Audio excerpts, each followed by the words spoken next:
صرف 5 منٹ کا مدرسہ قرآن و حدیث کی روشنی میں 2 شعبان المعظم اسلامی تاریخ۔ حضرت خالد بن ولید رضی اللہ عنہ کا اخلاص۔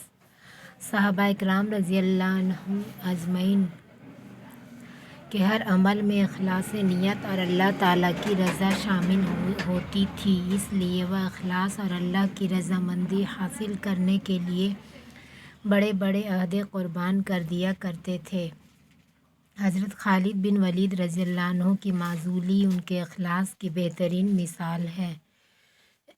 جب حضرت عمر رضی اللہ عنہ نے ملکی انتظام اور بعض دوسری مصلحتوں کی وجہ سے انہیں معزول کر دیا اور ان کی جگہ حضرت ابو عبیدہ بن جراح رضی اللہ عنہ کو امیر بنا دیا، تو حضرت خالد بن ولید رضی اللہ عنہ نے لوگوں سے فرمایا، تم پر امیر المومنین حضرت عمر رضی اللہ عنہ نے اس شخص کو امیر بنایا ہے جس کو رسول اللہ صلی اللہ علیہ وسلم نے امین الامت کا لقب دیا ہے۔ یہ کہہ کر امارت کو ان کے حوالے کر دیا۔ اس اخلاص اور وفاداری کو دیکھ کر حضرت ابو عبیدہ رضی اللہ عنہ نے کہا کہ میں نے رسول اللہ صلی اللہ علیہ وسلم کو یہ فرماتے ہوئے سنا ہے کہ خالد اللہ کی تلواروں میں سے ایک تلوار ہے۔ حضرت خالد رضی اللہ عنہ زندگی بھر شہادت کی آرزو کرتے رہے مگر شہادت مقدر میں نہیں تھی۔ جب ان کے انتقال کا وقت آیا تو بستر پر لیٹے ہوئے فرمایا، جب میں انتقال کر جاؤں تو میرا گھوڑا اور میرے ہتھیاروں کو اللہ کے لیے وقف کر دینا۔ ملک شام کے حمص نامی شہر میں 21 ہجری میں ان کا انتقال ہوا۔ حضور صلی اللہ علیہ وسلم کا معجزہ۔ حضرت فاطمہ رضی اللہ عنہ کے متعلق پیشن گوئی۔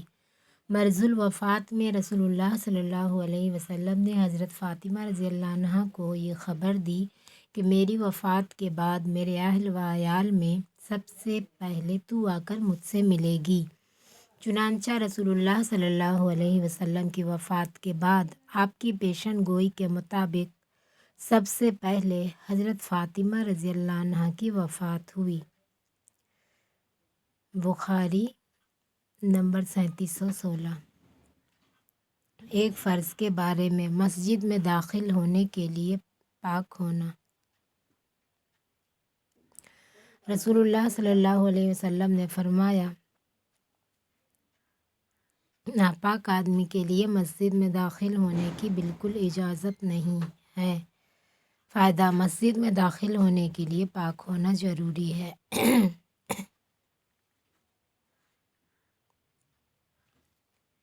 ایک اہم عمل کی فضیلت: قرآن کی تلاوت۔ رسول اللہ صلی اللہ علیہ وسلم نے فرمایا، قرآن شریف کی تلاوت کیا کرو، اس لیے کہ قیامت کے دن یہ اپنے ساتھی یعنی پڑھنے والے کی شفاعت کرے گا۔ مسلم 1874 حدیث نمبر۔ ایک گناہ کے بارے میں زمین میں فساد پھیلانا۔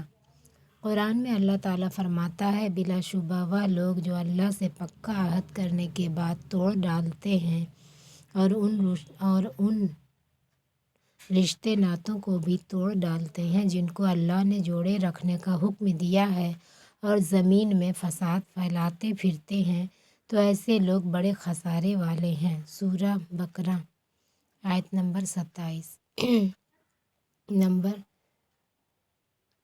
آیت نمبر 27۔ دنیا مانگنے والا۔ قرآن میں اللہ تعالیٰ فرماتا ہے، لوگوں میں سے بعض ایسے بھی ہیں جو کہتے ہیں کہ اے ہمارے پروردگار، ہم کو جو کچھ دینا ہو دنیا میں ہی دے دیجیے، تو ان کو تو جو کچھ ملنا ہوگا وہ دنیا ہی میں مل جائے گا اور ایسے شخص کو آخرت میں کچھ نہ ملے گا۔ سورہ بقرہ آیت نمبر 200۔ آخرت کے بارے میں قبر کا عذاب۔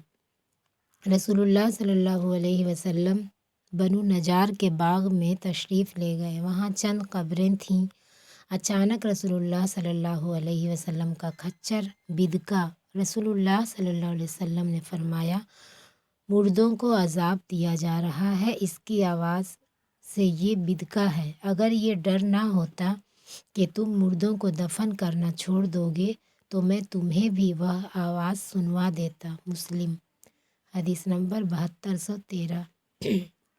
طب نبوی سے علاج۔ رسول اللہ صلی اللہ علیہ وسلم طب نبوی سے علاج، جسم کے درد کا علاج۔ حضرت عثمان بن نبی اللہ رضی اللہ عنہ نے رسول اللہ صلی اللہ علیہ وسلم کی خدمت میں حاضر ہو کر اپنے جسم کے درد کو بتایا تو رسول اللہ صلی اللہ علیہ وسلم نے فرمایا، جہاں درد ہوتا ہو وہاں ہاتھ رکھ کر 3 بار بسم اللہ اور 7 بار یہ دعا پڑھو۔ ترجمہ: میں اللہ اور اس کی قدرت کی پناہ چاہتا ہوں ہر اس تکلیف سے جو مجھے پہنچی ہے اور جس سے میں ڈرتا ہوں۔ چنانچہ ان صحابی نے جب یہ کلمات کہے تو ان کا درد ختم ہو گیا۔ پھر وہ صحابی اپنے گھر والوں اور